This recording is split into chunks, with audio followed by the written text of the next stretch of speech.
I started working with the Japanese Space Agency more than 20 years ago. At that time, the Japanese station module project started.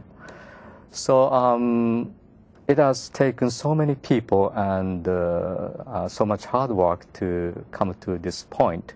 And I'm very happy being a part of this project from the beginning. It is almost the realization of the dream I have had since I became an astronaut. Have you had an opportunity to actually train with that piece of hardware? I mean, actually go to Japan or KSC, or have you had an opportunity to actually use the actual piece of hardware that's going to be flown on STS-123? Oh, yeah. So we are trained both in Japan, also in KSC also. So the logistics module was transferred to KSC a couple of years ago, and so we have been checking the hardware since it arrived at the KSC. So we know everything about inside the hardware, also outside. And in Japan, we have a mock-up of this keyboard logistics module. So we will, have been doing many work inside, assembling a kind of a rack inside, or removing items from the rack, or reconfiguration of the rack. So we have been doing various training in Japan. So you actually traveled to Japan. Speaking of Japan, what do you think the importance is of Kibo to Japan and the Japanese people? I can say that this is a small step for me, but a giant leap for the Japanese manned space program. This is the first piece of the Japanese space station module, and actually the logistics module is the first manned space facility Japan has ever launched. So I can say that with this mission, real Japanese manned space program can begin. We are facing many challenges, but with even greater rewards by opening the opportunity for Japanese people to go to space more freely. Well, let's talk a little bit more about the mission now. On Flight Day 2, the orbiter is surveyed for any damage that may have occurred during launch. Give us a brief overview of the survey process, what you're looking for, and tell us what your responsibilities are during that survey. Okay. We are using the shuttle robotic arm and the orbital boom sensor system, or OBSS, to survey the external part of the shuttle for any damage.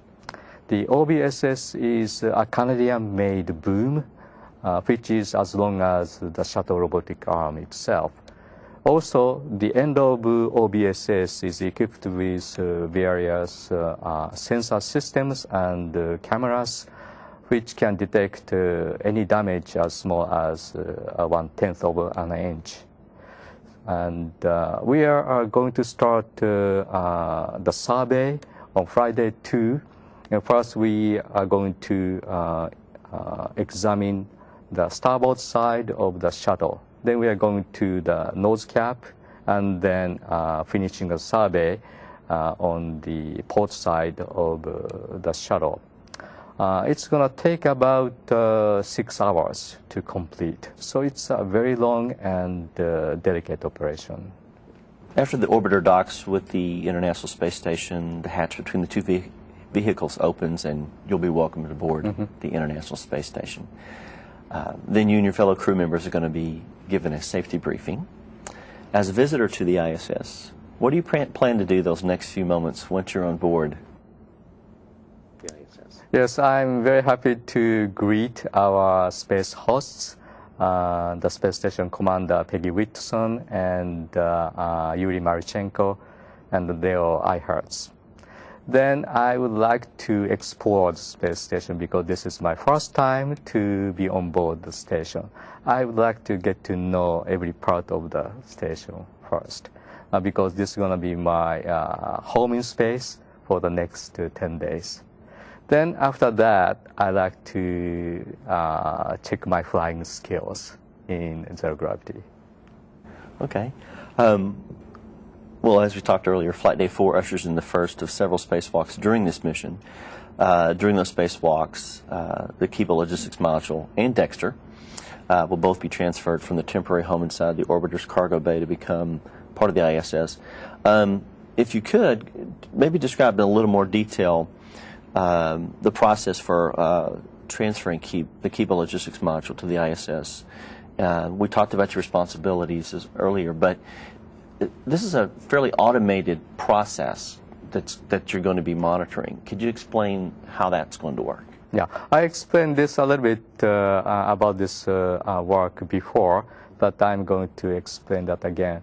So when we unberth the Kibo Logistics module first from the shuttle payload bay, we are going to do that, operate arm manually. And as I said, that Dom and I will be watching and make sure that the Kibo and any part of the robot arm will not hit any structure inside the payload bay. And then we are lifting the logistics module about 5 feet away from the payload bay. Then we are going to use the computer control mode to transfer the logistics module on top of Node 2. It's a very complicated process and it's very difficult to fly manually, although we are trained to do manually in case we cannot use a computer mode. But by using a computer mode, it makes our job easier. Just we are checking the camera views and the window views, make sure that it's not gonna hit any structure of the space station. Then once the computer puts the logistics module closer to the Node 2 Genius PCBM, ACBM port, then we are going into the final stage. Here we are operating the arm manually again, and the margin of error is very small for this final berthing process. So I have to fly the arm very precisely along the berthing corridor. Will you have some assistance from your crewmates that'll be involved with this EVA-1? Yeah. Well, this this flight day for operation is very complex. So Dom and I will be operating the shuttle arm, try to install the GEM Kibo logistic module. Also on the flight deck, the Mike is talking to the EVA crew members, and during this EVA-1, Rick Linehan and Garrett Reisman are working outside. So two our crew members are working outside, and Mike is kind of conducting this EVA operation, and Dom and I are working also on the flight deck, operating the arm. You talked earlier about rendezvous and docking. Mm-hmm. What are your responsibilities during rendezvous and docking? Dom Gory and Box Johnson on flight deck. The Dom is flying the shuttle, and Box is taking care of all the shuttle systems. And I am kind of a timekeeper, so I am calling out any steps in the rendezvous or docking procedure, make sure that Dom and Box are doing their jobs correctly. So this is really a teamwork work. Can you tell us your involvement with the RPM? What is the RPM and what is your involvement? Okay, RPM stands for Arbor Pitch Maneuver. This is a very interesting maneuver. We are coming in between the station and the Earth, and it's a